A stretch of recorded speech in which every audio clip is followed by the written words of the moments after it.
Sir ఇక American ప్రెసిడెంట్‌గా రెండోసారి డొనాల్డ్ ట్రంప్ ప్రమాణ స్వీకారం చేయడం చూసాం సార్. అయితే ఇప్పుడు ఆయన తీసుకున్న నిర్ణయాలు భారత్‌కి కాస్త దెబ్బతీసేలా ఉన్నట్టుగా మనకు కనిపిస్తుంది సార్.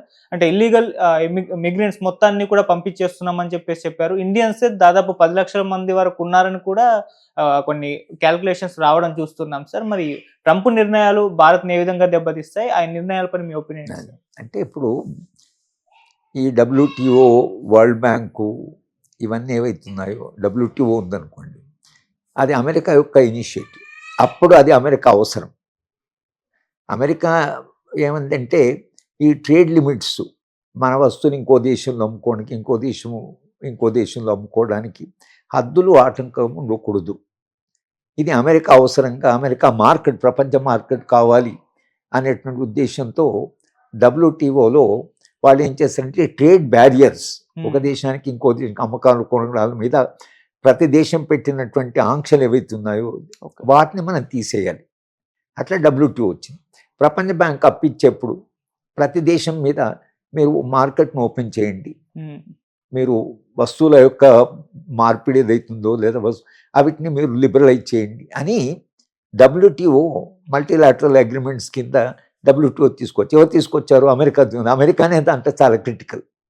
ఇవాళ ఏంటి, అమెరికానే క్రైసిస్లో పడింది.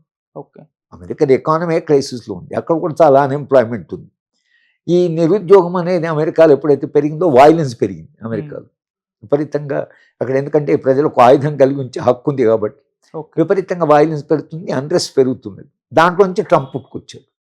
ఈ ట్రంప్ పుట్టుకొచ్చి ఈయన ఏం చేశాడు, ఇవన్నీ సరే హద్దులు బ్యారియర్స్ కాదు, మన దేశంలో ఉండేటువంటి సమస్యలే ప్రధానం కనుక మన దేశంలో అన్ఎంప్లాయ్మెంట్ ఉంది, మన వాళ్ళకి ఉద్యోగాలు రావడం లేదు అని అతను ఈ అన్ఎంప్లాయ్మెంట్ను తీసుకొని అమెరికాలో ఉండేటువంటి ప్రిజుడిసెస్ను కూడా ఉపయోగించి ఏం చేశాడంటే, నేను అధికారం ఇస్తే నేను అమెరికా వాడే ప్రథమం అంటే కనుక immigration, president Kennedy nation of immigrants అని ఒక పుస్తకం రాశాడు. అంటే మొత్తంగా అంత వలసవాదులే అక్కడ. అమెరికాలో వచ్చిన వాళ్ళు రెడ్ ఇండియన్స్ ఒరిజినల్, మిగతా అంతా యూరోపియన్సే, వేరే దేశం నుంచి వచ్చిన వాళ్ళే. కానీ వేరే దేశం నుంచి వచ్చినటువంటి వాళ్ళే ఒక దేశంగా ఏర్పడ్డారు, ఒక బలమైన దేశంగా ఎమర్జైంది. హ్యూజ్ కాంటినెంట్, రిసోర్సెస్ ఉన్నాయి, చాలా కష్టపడి పనిచేసే వాళ్ళు అక్కడికి వెళ్ళారు. అప్పటి నుంచి వాళ్ళు ఏం చేశారంటే బయట నుంచి ఎవరైనా రావచ్చు, బయట నుంచి ఎవరు అమెరికాకు పనికొస్తారో అట్లుంటాం. మరి నుంచి ఇంజనీర్స్, డాక్టర్స్ అందరూ కట్టుకొని అక్కడికి వెళ్ళారు. లక్షలాది మంది అమెరికాకు వెళ్ళిపోయారు. ఎందుకంటే అక్కడ అవసరాలు తీరుతాయి, సంపద. తర్వాత ఎక్స్చేంజ్లో మీరు ఇప్పుడు అక్కడ $1,00,000 అంటే ఇప్పుడు 86 లక్షలు ఇండియన్ కరెన్సీ. చాలు ఓ లక్ష సంపాదిస్తే 86 లక్షలు అవుతుంది ఇండియన్. ఈ దీంతో మన వాళ్ళు అక్కడికి వెళ్ళిపోయారు. ఇప్పుడేమైంది, అమెరికాలోనే అన్ఎంప్లాయ్మెంట్ వచ్చింది, అమెరికన్ వైట్ పీపుల్లో అన్ఎంప్లాయ్మెంట్ వచ్చింది. కాబట్టి ఆయన అప్పుడు పిలిచినప్పుడేమో అభివృద్ధి, అమెరికా వేగంగా అభివృద్ధి చెందాలి, తమ వస్తువులను ప్రపంచం అంతా అమ్ముకోవాలి. కానీ జరగడం ఏంటంటే చైనా దాని నుంచి చాలా బెనిఫిట్ అయింది అమెరికా కన్నా. ఇంకా చైనా కన్జ్యూమర్ గుడ్ ప్రొడ్యూస్ చేస్తారు. వాళ్ళు మన గాలిపటాల దగ్గర నుంచి, క్రాకర్స్ దగ్గర నుంచి, చిన్న చిన్న మందుల దగ్గర నుంచి విపరీతంగా వాళ్ళ ప్రొడక్షన్ ఉంది. వాళ్ళ ప్రొడక్షన్ కాస్ట్ తక్కువ కనుక వాళ్ళు చీప్గా అమ్ముతున్నారు. అమెరికాలో విపరీతంగా అంత సంపద పోయింది. ఎందుకంటే మేము ఒక్కసారి ఓపెన్ చేశారు. ఇప్పుడు అర్థమైంది ఏంటంటే, ఆమె చైనాతో మనం పోటీ పడలేము. ఎందుకంటే అమెరికన్ లేబర్ చాలా కాస్ట్లీ, $15 per hour ఇవ్వాలి వాళ్ళు. చైనాలో అట్టు కాదు. మన దేశం ఉందనుకోండి, మన దేశంలో ₹1,00,000 జీతం అంటే చాలా పెద్ద జీతం, వాడికి అది చాలా తక్కువ. కనుక అమెరికన్ వాళ్లకు కాకుండా వీళ్ళు బయట నుంచి ఇన్వైట్ చేశారు, బయట నుంచి జనం వచ్చారు. బయట నుంచి జనం వచ్చిన తర్వాత ఇప్పుడు ఏమైంది, అమెరికాలో ఉండేటువంటి వైట్ ఎవరైతే ఉన్నారో వాళ్ళు ఒక రకంగా ఈ అన్ని చైనీస్ గూడ్స్ రావడం దీని వలన ఎఫెక్ట్ అయ్యారు. ఇమిగ్రేషన్ ఎంకరేజ్ చేయడం వలన బయట నుంచి స్కిల్డ్ మ్యాన్ పవర్ పోయారు, ఇండియా నుంచి కూడా అట్లా పోయారు. అక్కడ ఉన్న వాడికి ఉద్యోగాలు రావడం లేదు. వాళ్ళు ఏమడుతున్నారంటే అసలు ఇదేమి, అసలు అందరినీ బయట నుంచి తీసుకొస్తున్నారు, మా సంగతి ఏమిటి. దీని నుంచి వీడు ట్రంప్ వచ్చి అమెరికా ఫస్ట్ అని ఓటు పెట్టి అమెరికాలో ఉండి, అంటే అమెరికన్స్ అంటే ఎవరు అనేటువంటి ప్రశ్న వచ్చినప్పుడు అంత ఇమిగ్రెంట్సే.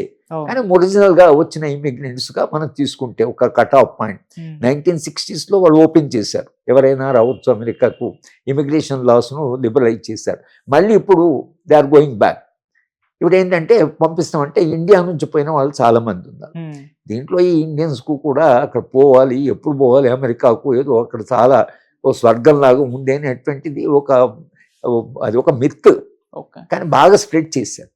ఈ ఐటీ ఎక్స్పాండ్ అయ్యే వరకు అప్పుడు ఐటీ ప్రొఫెషనల్ వాడు కావాలి కనుక ఇక్కడ మనకు రెడీగా ఉన్న ఐటీ ప్రొఫెషనల్ వాడు ఐటీ ప్రొఫెషనల్ ప్రొడ్యూస్ చేయాలంటే బోర్డు అంతా ఖర్చు అవుతుంది.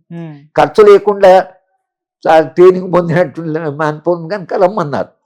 మన వాళ్ళు కట్టుకొని అక్కడ పోయారు. డాక్టర్స్ పోయి ఒక డాక్టర్ను అమెరికాలో ప్రొడ్యూస్ చేయాలంటే వాడికి బోర్డు అంత ఖర్చు అవుతుంది. ఏ ఖర్చు లేకుండా జ్ఞానవంతుడైనటువంటి వాడు స్కిల్డ్ వాళ్ళు మనకు ఉన్నారు కాబట్టి రాండి అన్నారు. కానీ ఇప్పుడు ఏమైంది, దానివల్ల అక్కడ ఒక సమస్య, అన్ఎంప్లాయ్మెంట్ సమస్య క్రియేట్ అయింది, ఇన్ఈక్వాలిటీస్ పెరిగాయి. బయట నుంచి వెళ్ళిన వాళ్ళు చాలా డబ్బులు సంపాదించుకుంటున్నారు. అమెరికన్స్ ఏదైతుందో అలాంటి ట్రైనింగ్ వాళ్ళకి రావడం లేదు. ఈ కారణాల వల్ల ఇవాళ ఒక రకమైన కోపం ఉంది సమాజంలో, ముఖ్యంగా యూత్లో, అమెరికన్ యూత్లో కోపం ఉంది. వీళ్ళంతా బయట నుంచి వచ్చి మా ఉద్యోగాలను తీసుకున్నారు. ఈ అన్రెస్ట్ నుంచి ట్రంప్ ఏం చేశాడు, నేను వీళ్ళందరినీ పంపిస్తాను. మన దేశానికి వచ్చేటువంటి ఈ కన్జ్యూమర్ గూడ్స్ చైనా నుంచి, ఇండియా నుంచి, ఎక్కడి నుంచి వచ్చిన వాటి మీద ట్యాక్స్ వేస్తాను. నేను దాని మీద 25-30% ట్యాక్స్. నిజానికి WTO వచ్చింది ఈ ట్యాక్స్ వేయకూడదు. WTO అంగీకారం ప్రకారం ట్యాక్స్ లాస్ చాలా లిబరల్గా ఉండాలి. అట కాకుండా ఇప్పుడు వాడు నేను ఎక్కువేస్తా అంటే పోతే WTO స్పిరిట్ కూడా వ్యతిరేకమే. వాడు పెట్టిన WTOని వాడికి పనికి రావడం లేదు. పనికి వచ్చినప్పుడు WTO పెట్టారు, ఇప్పుడు పనికి రావడం లేదు కనుక ఆ సంస్థను బలహీనపరిచి రేపు అసలు WTO నుంచి బయటకు పోవచ్చు. వరల్డ్ హెల్త్ ఆర్గనైజేషన్ నుంచి బయటకు పోయాడు. అది అసలు చాలా నిజానికి అలాంటి నిర్ణయాలు ఎప్పుడు మంచివి కాదు. మీరు WHO నుంచి బయటకు పోవడం అంటే ప్రపంచంలో హెల్త్ గురించి మొత్తం ప్రపంచవ్యాప్తంగా హెల్త్ గురించి పట్టించుకున్న ఒక సంస్థని మేము అమెరికా ఉండంటే వీళ్ళే చాలా డబ్బులు ఇస్తుంటారు కాబట్టి సంస్థ క్రైసిస్లో పడింది. కానీ ట్రంప్ది ఆయన ప్రవర్తన, ఆయన భాష, ఆయన బాడీ లాంగ్వేజ్ ఇవన్నీ కూడా అమెరికాలో ఉండేటువంటి వైడ్ స్ప్రెడ్ అన్రెస్ట్, సమాజంలో ఉండే ఒక అసంతృప్తి, పెరుగుతున్న అసమానతలు కనుక స్టిగ్లిట్జ్ అనేటువంటి ఒక నోబెల్ లారెట్ గ్రేట్ డివైడ్ అని ఒక పుస్తకం రాశాడు. ఆ గ్రేట్ డివైడ్లో ఆయన రాసినంటే అమెరికాలో విపరీతంగా అసమానతలు పెరుగుతున్నాయి. ఇది మంచిది కాదు. ఇది ఎప్పుడో ఒకసారి ప్రజల్లో పెద్ద ఎత్తున ఒక ఉద్యమానికి దారితీస్తుంది కనుక మీరు జాగ్రత్త పడండి అని చెప్తున్నాడు. దానికి ఏం చేయాలంటే కన్జంప్షన్ తగ్గించుకోవాలి అమెరికన్స్. విపరీతంగా ఇప్పుడు ఒక అమెరికన్ పిల్లవాడు ఒక లెక్క ప్రకారం ఒక 10-20 ఏళ్ల క్రితం ఇండియాలో తినే పిండి అంటే తిండికి అమెరికాలో పిల్లవాడికి పెట్టే తిండి 32 టైమ్స్ ఎక్కువ. చాలా కన్జంప్షన్ ఓరియంటెడ్ సొసైటీ అది. అంత కన్జంప్షను ఇది సస్టైనబుల్ కాదు అని స్టిగ్లిట్జ్ చెప్తున్నాడు. కానీ కన్జంప్షన్ తగ్గించుకోవడానికి సిద్ధంగా లేరు కనుక ఇవాళ మీరు అమెరికా యొక్క సమస్యలకి పరిష్కారం ట్రంప్ లాంటి వాడు ఏం చేశాడంటే ఈ సమస్యలు ఇవి చేసి ఇండియా వాళ్ళని పంపిస్తున్నాడు. మన ఇండియన్స్ చాలా మంది ట్రంప్కి సపోర్ట్ చేశారు. మోడీ కూడా వెళ్ళి ఆయన ట్రంప్కు ఓపెన్గానే సపోర్ట్ చేశాడు కదా. ఎందుకంటే మన వాళ్ళు లాభపడుతున్నారు, వాళ్ళు మనకు సహాయం చేస్తున్నారు అనే దాంట్లో మనము అప్పుడు అంగీకరించాం. ఇప్పుడు మోడీ ట్రంప్ని కలిస్తే ఆయన ప్రయోజనాలే ఆయన చూస్తాడు, ఇది వాటిని అంగీకరించవలసి ఉంది. మన ఇద్దరి ప్రయోజనాలు నేను చెప్పడానికి కూడా లేని ఒక దశ దాటిపోయింది కనుక భారత ప్రభుత్వం ఒక రకంగా ఒక సవాల్ని ఎదుర్కొంటున్నది. ఏం చేయాలి ఇప్పుడు? చాలామంది పంపిస్తాడు అనుకోండి, ఇక్కడనే అన్ఎంప్లాయ్మెంట్ ఉంది, మళ్ళీ వాళ్ళంతా తిరిగి వచ్చారు అనుకోండి, వాళ్ళందరికీ అవకాశాలు ఎట్లా? కాస్త క్వాలిటీ లైఫ్ అనుభవించిన వాళ్ళు వెనక్కి వస్తే వాళ్ళ ఫ్రస్ట్రేషన్ వాళ్ళకు ఉంటుంది కనుక ఇండియా ఇప్పుడు ఒక కొత్త సవాల్ని ఎదుర్కొంటున్నది. ఈ మల్టీలాటరల్ అగ్రిమెంట్ మన అన్నింటిలో ఎంటర్ అయిపోయాం.